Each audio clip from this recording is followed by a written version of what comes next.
Happy Friday, August 30th. I'm Paul Huckalak. And I'm Lisa Rufiange, and this is TV7.ca News.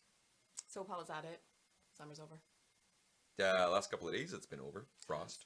The only thing I like about this time of year is back to school, and hockey's right around the corner. Hockey's right around the corner. Game on. It is. Speaking of hockey, stick around because we've got a story about that coming up. Today we talk about the Dig In Food Festival. The city might have a grant waiting for you.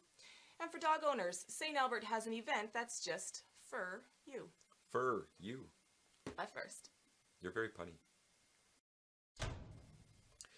Well, as you can see behind us, St Albert is now home to a TEDx Salon. And TV7.ca is proud to announce that we are officially one of the sponsors for this event. In the spirit of ideas worth spreading, TEDx is a program of local self-organized events that bring people together to share a TED-like experience. At a TEDx event, TED Talks video and live speakers combine a spark, deep discussion and connection in a small group.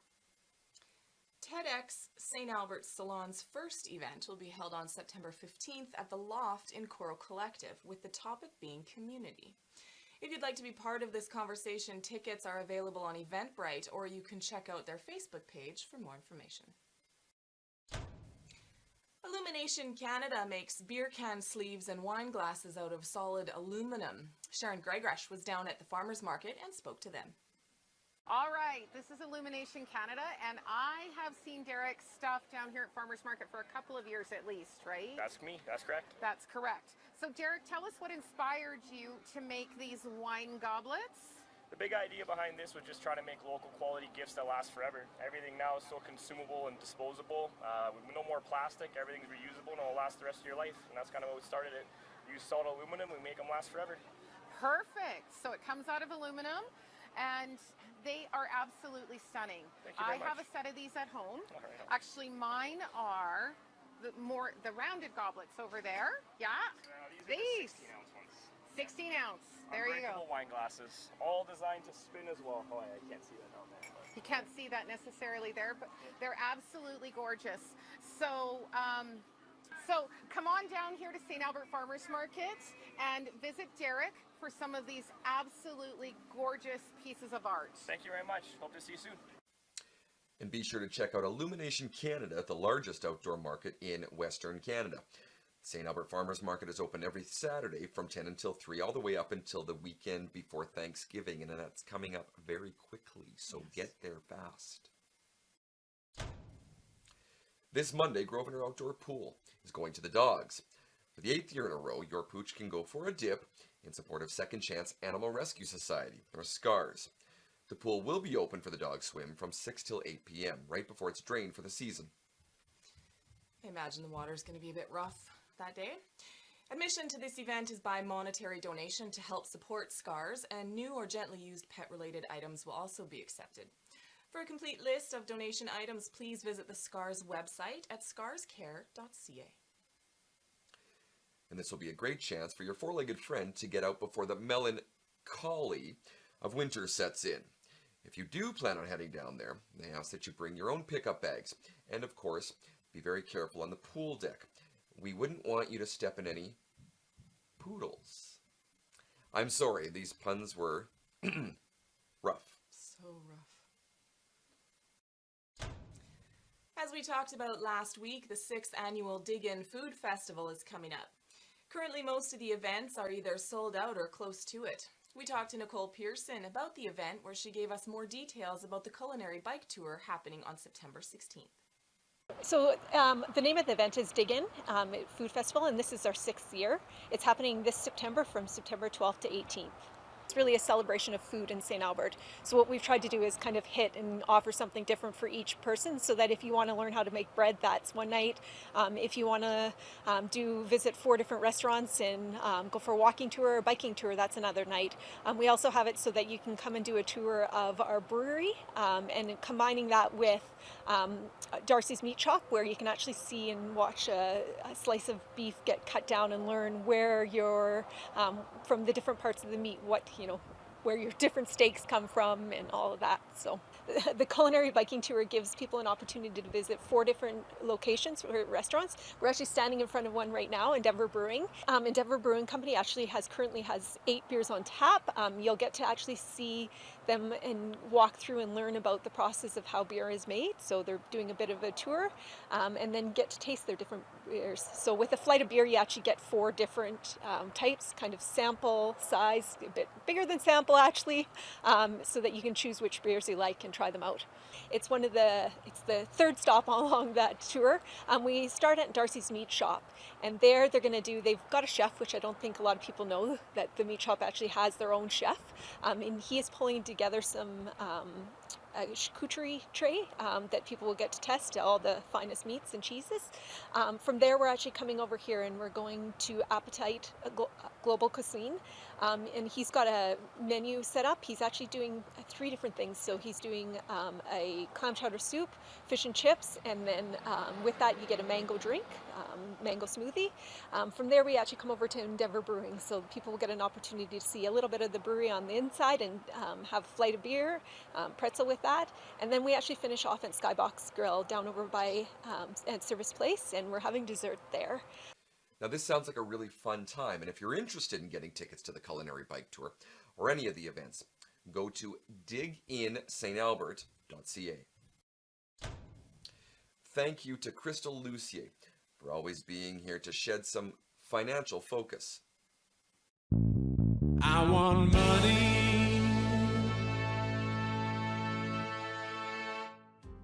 Clients sometimes ask me if their child or teenager has to file their tax return. You may want your child to file their own tax return if they have any income, summer job, part-time income, and if income tax is being deducted from that money. Filing helps set them up, set up their information with CRA for future queries or future filings. It also gives them contribution room for their RSPs. Even if they're under 18, any income that you're earning is adding contribution room for future RSP. It's also a teaching moment for your child. I like to say that it's a good life preparation. It helps them to understand taxes and CPP, deductions on payroll. Often a child will just take the number of hours that they worked, multiply it by their wage, and think that that's the money that's coming in, when it not necessarily is. Will it affect you? It very well could. If you're a single parent, it may affect your earnings by reducing your equivalent to spouse credit and thereby reducing your refund on your income tax return. You get to choose which child you claim as your equivalent to spouse. So I always recommend that you pick the lowest income child, often your youngest child, because the income that they make, if any, is going to be less than your older teenager. It's important that you choose software that offers free filing if you're doing your own. Students and low-income individuals can file for free. And any professional that you may encounter will often give you a student rate or a dependent rate. Just make sure that if your child is filing their own tax return, that you are including their income on your tax return under their dependent section. This is Crystal Lucier with Preferred Tax Solutions for TV7.ca. I want money.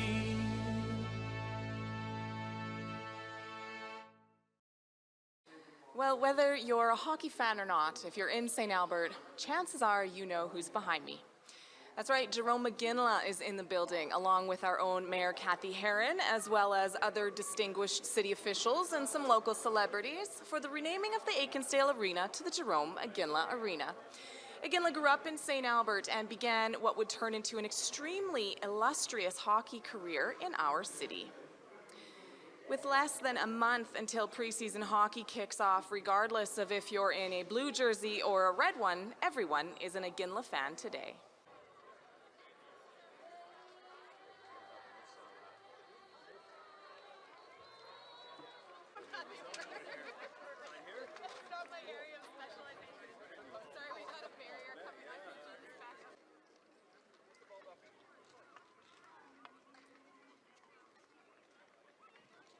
Are you of the right age to remember the Ducky Dome? I am, yep. Do you have any fond memories from then? I do, yeah. The Ducky Dome was my first ever time I skated tryouts, Novice C. I went out to tryouts, and I decided I was going to play hockey, and my mom put me in it. My grandpa took me to my first tryout, and I had no, they thought we were getting our our jersey and our socks there. So I'd never really skated before once, and I showed up, I had no jersey and no socks, and tryouts were on. So my grandpa ran down to the sports store, but while I was out there skating around with the kids with nothing on. I could barely even move around. I must have been a real sight. But yeah, and then my grandpa found me a jersey, and it was a Flames jersey. I got it at home actually still, a little Flames colored jersey. In Edmonton, I guess those will probably stay on the shelves longer, right? So yeah, and lots of good. It was sad when that one left, but they've done a nice job downtown with the area and stuff. But we had lots of good rinks, and this was always one Well, of them. the St. Albert TV station has a little bit of a poll going, and nobody can figure out how to properly pronounce your entire name. Can you just give it for me once? Jerome Arthur Lee Adekunle Tej Jr. Elvis Aginla. Afraid we would not have found. I gave my son Joe has a lot of those now too. Yeah, He goes, "Why, Dad? Why?" Why? So.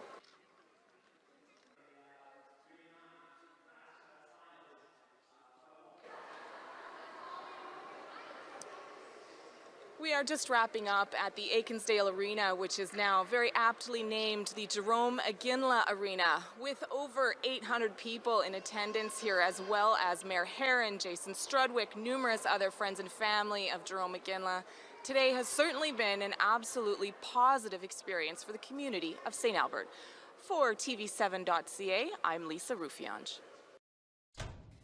Are you looking for a personal stylist who will help select items just for you and deliver them right to your door? St. Albert's very own Frock Box does just that, and they are this week's Business Spotlight.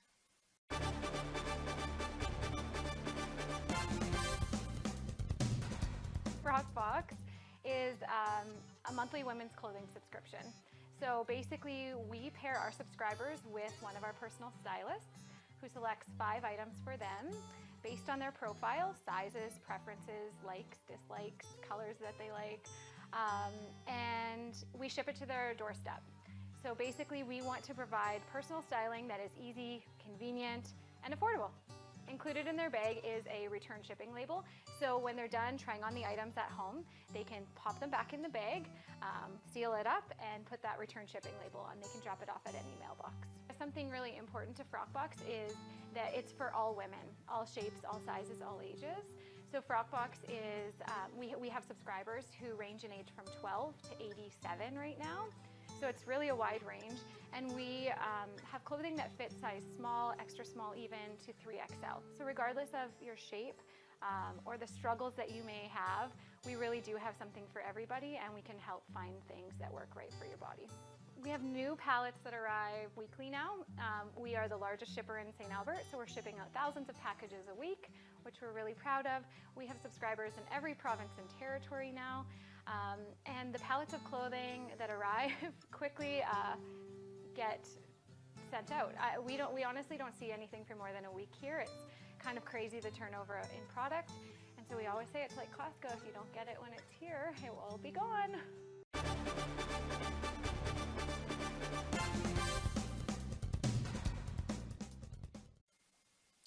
Michelle Parker, as always, weekly here with Let's Get Fit.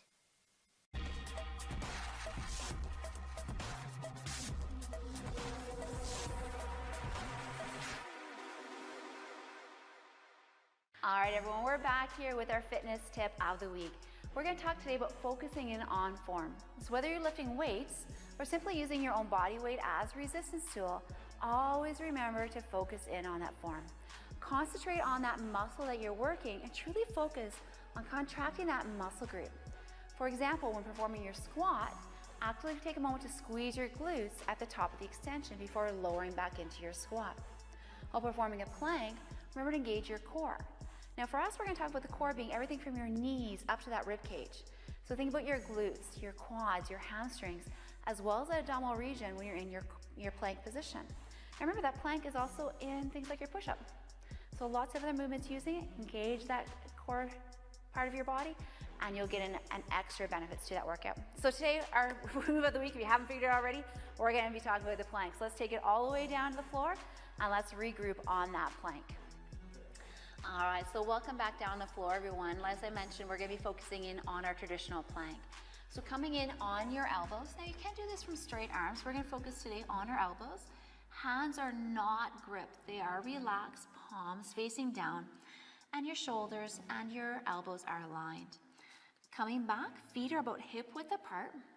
And like we talked about a moment ago, I want you to engage your core. So that's all the way from your knees up into that rib cage.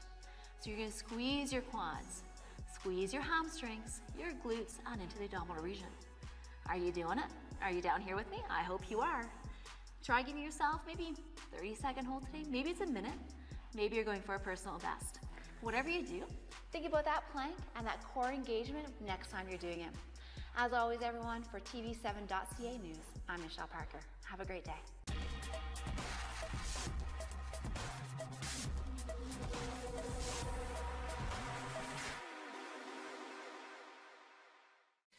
Are you, your team, or your community group seeking funding support? The City of St Albert offers a variety of funding support programs to assist with your events, athletic or artistic pursuits. Upcoming fall grant opportunities include the St Albert Athlete and Artist Development Grant and the St Albert Community Events Grant. The fall intake deadline for the grant programs is October 2nd at 5 p.m. Full details on each of the grant programs, including application forms, available on the city website. You know what's coming? That'll do it for another week. If you have any community events or news you'd like to share with our viewers, please send us an email at news@tv7.ca. From all of us here at TV7.ca, I'm Lisa Rufiange. And I'm Paul Hooklack. Have an amazing week. Hi everyone, Lisa Rufiange here. Thanks for checking out this video. If you want to stay up to date on everything going on in St. Albert, please don't forget to like us on Facebook or click the notification icon on YouTube. And of course, you can always check us out on our website, www.tv7.ca, or our Roku channel.